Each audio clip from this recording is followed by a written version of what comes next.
this video, I am going to share my process of cleaning a couple different types of old used watercolor palettes.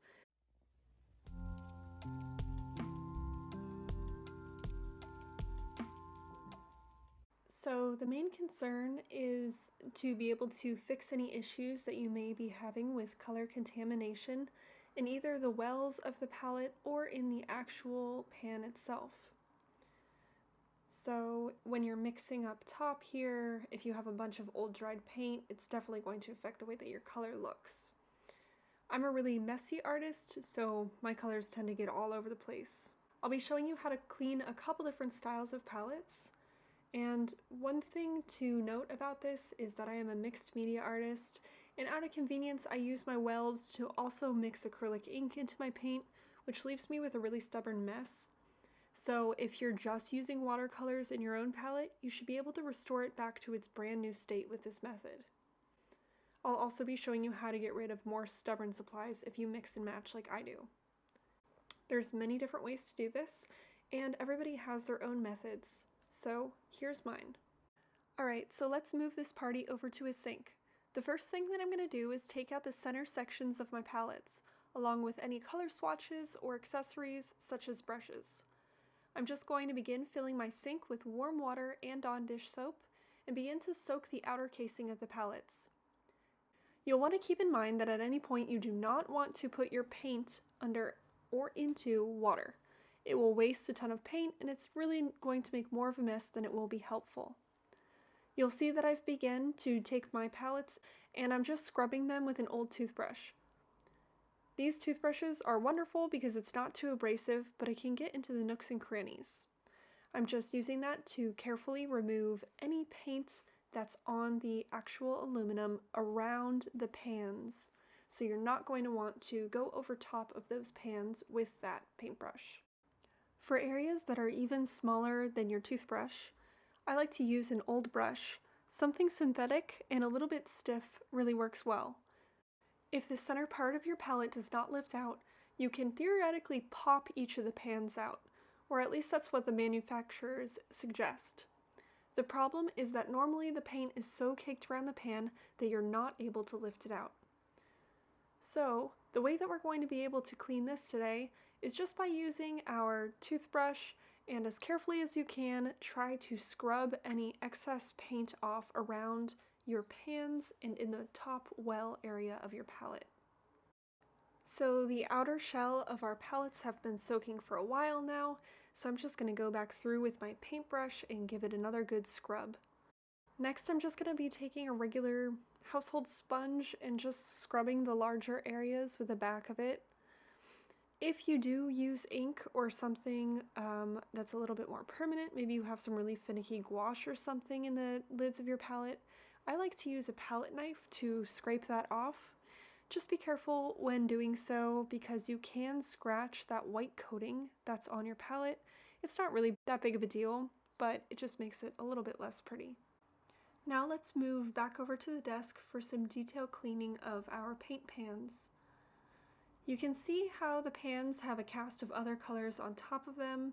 When referencing the swatch chart, you can see that when using the palette, you'd get a different color than what was originally swatched.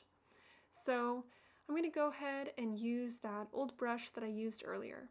When choosing this old brush, I tried to pick one that is a little bit smaller than the actual pan itself to make it easier to clean the top without pushing that color into the surrounding pans.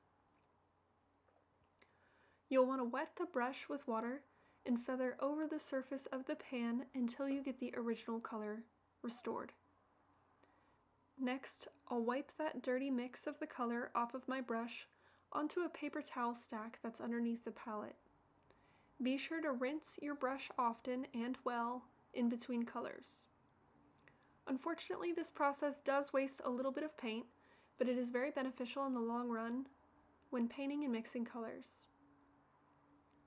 This is a very simple technique, but it is really time consuming, so you can always skip some of the pans if you feel that they don't need it. I'm going to repeat this technique for whatever colors in any of my pans may need it. I'm just going to take my time and go through. The best that I can, I'm also going to use that small brush to clean the little white edges of the pans. And if you have any crusted gouache or ink on top of your paints, if you're a mixed media artist, you can use your palette knife to scrape or shave the top of the pan. Just be careful when you do this because, of course, you can take out a big chunk of the paint. So as you can see, that's pretty cleaned up.